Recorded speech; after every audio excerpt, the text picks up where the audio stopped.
this is the part where I'm going to kind of jump right into the ultimate review and the score, as well as my seal of recommendation on this game.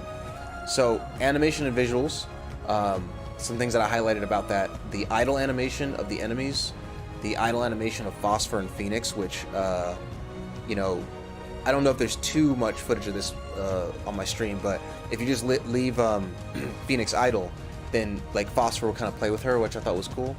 The combat animations, the overall look of the game, and the presentation. I mean, it obviously isn't gonna look as good as like a Cyberpunk or a Last of Us, but it's not supposed to. But I think for what it sets out to look like, I think it does that very well. It looks very impressive to me.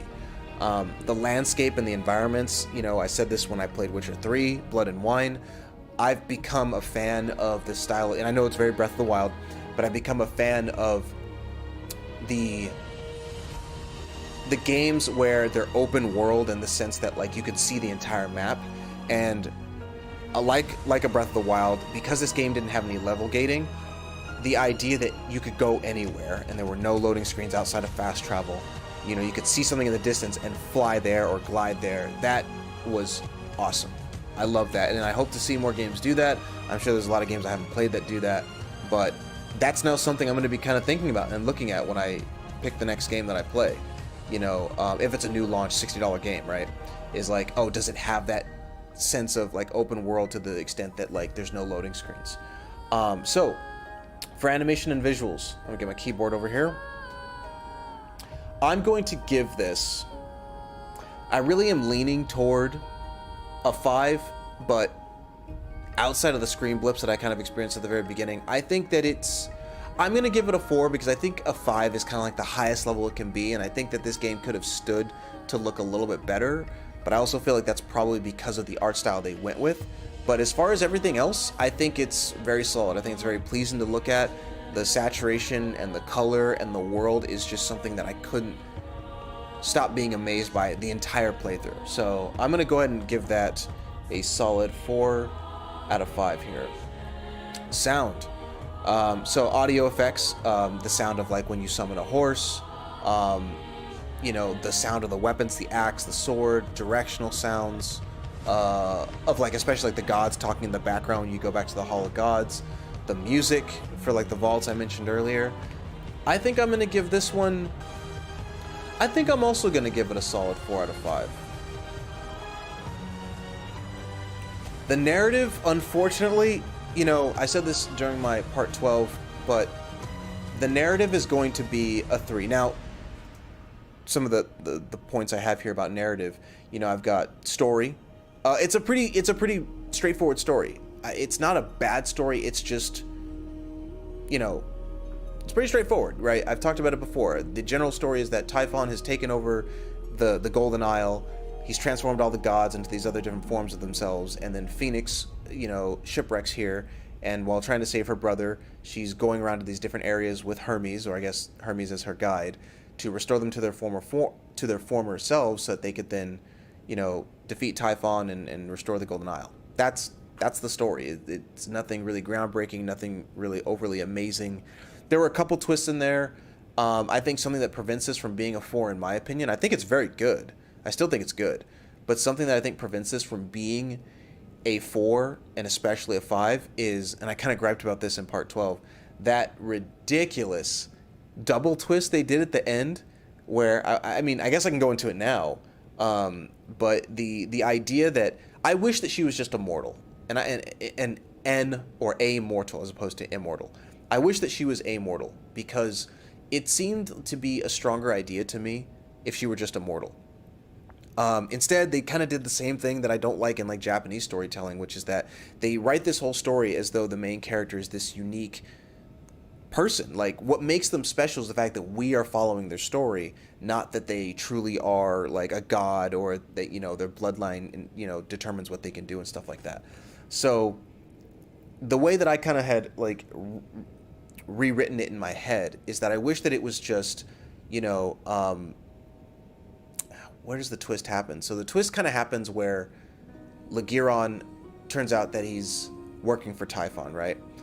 I wish that that wasn't the case. I wish that it was just as straightforward as it had been, which is, you know, he's been turned to stone, you restore the gods, You go to the top of King's Peak, and Typhon intercepts whatever you're looking to get there, and then now you have to chase him into the gates of Tartarus, and then everything else plays out like it plays out, where you solve the puzzles, you fight him, the gods come to help you, they weaken him, you defeat him, and then Zeus is like, I've seen the error of my ways, blah blah blah, and you restore your brother, and then he's kind of like, wow, Phoenix, you're amazing. That would have been better than like he drops this, you're the daughter of Hermes, but then Prometheus is like, no, I didn't tell the story that way. I lied, and you're actually the daughter of Zeus. I just think it watered it down. I didn't think they needed to do that. And I think that having this ending that we got, where all the gods are looking on this mortal for what she was able to do, I think that would have been a way stronger story. I think that would have pushed it up to a 4. But everything else, the story was pretty straightforward. Like, voice acting performance was good. It was funny. I like the camera angles and things like that were used to emphasize certain things. The side quests, there wasn't really too much story to those, but rehashing Greek mythology through a lot of the puzzles I thought was very cool, and something that I think, while it's not a direct comparison to Breath of the Wild, I think it's something that this game does better than other games because it has Greek mythology as the backdrop to what's going on. It has Greek mythology, so you can talk about like Troy and Paris and Helen and Achilles and Heracles and the Hydra and things like that. Prometheus and Zeus's narration, it did eventually bother me in the end, but it's because I decided to play it the longer way. I think if I had kind of beelined right for the story, and didn't really do I did a whole lot of side quests, and I did a whole lot of puzzles and things like that. I think if I didn't do that, it wouldn't have bothered me as much as it did, but I still think I have a very high tolerance for that sort of like as Roddy would say, the interactive comedy or media. So I thought it was okay. But it did bother me at the same time, and I if I did play the game again, I would not want to hear that for the length that I did. So and then I already talked about this, but the ending I thought was, with the twist with her being a god, I thought was very weak. So we're gonna give the narrative a solid 3 out of 5 there. I changed from story to just narrative. Gameplay. This one, the combat. The combat was so fun. The fact that there was no level gating, I thought was really, really good for this game. I said this about Breath of the Wild before, and I've talked to the people off stream, just people I know about this. The fact that your weapons don't break, I thought was really cool.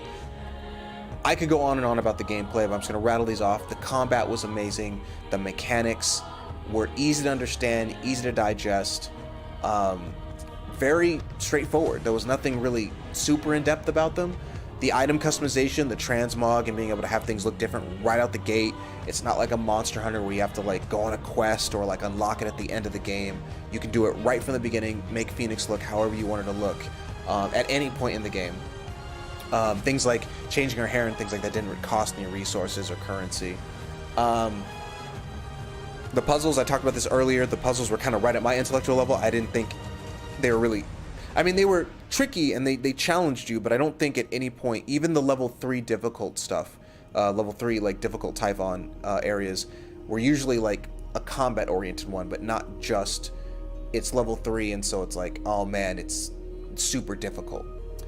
The vaults I thought were really fun. They never really got too boring for me. I mean, ultimately they did get too boring because I did so many of them before completing the story, but I think for as many that I did, they were all very creative and very fun.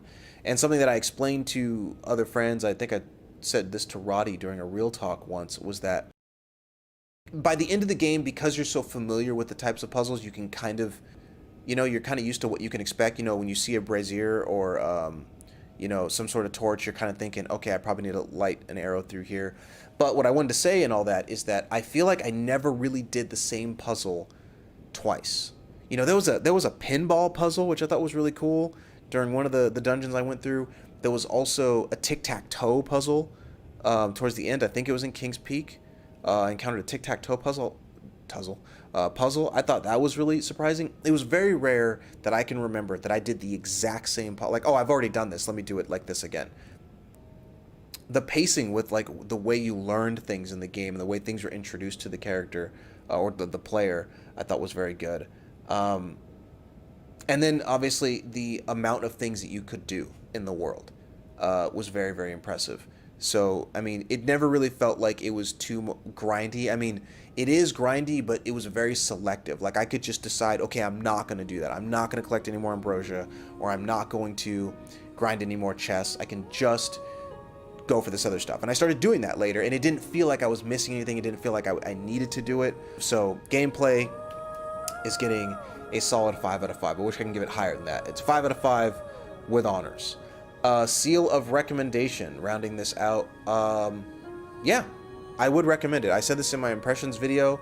I would recommend this game, and I would recommend it to people who like, obviously, games like Breath of the Wild. But I would recommend this with a little bit of trepidation, in the sense that, like, it's a long game. I think I heard from some other reviewers, like a Yang Ya or Skill Up.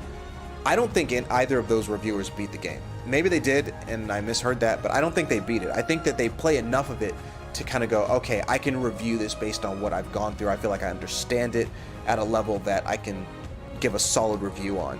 But as far as completing it, it's a long game. I mean, I get that you could probably get through it in 30 hours if you were good at combat, and I was playing on the hardest difficulty, which meant I did have to grind some more to make myself kind of ready for enemies that I fought against. I think if you were playing on this on the normal difficulty for combat, I could see it being a 30 to 35 hour game, maybe 30, I don't know.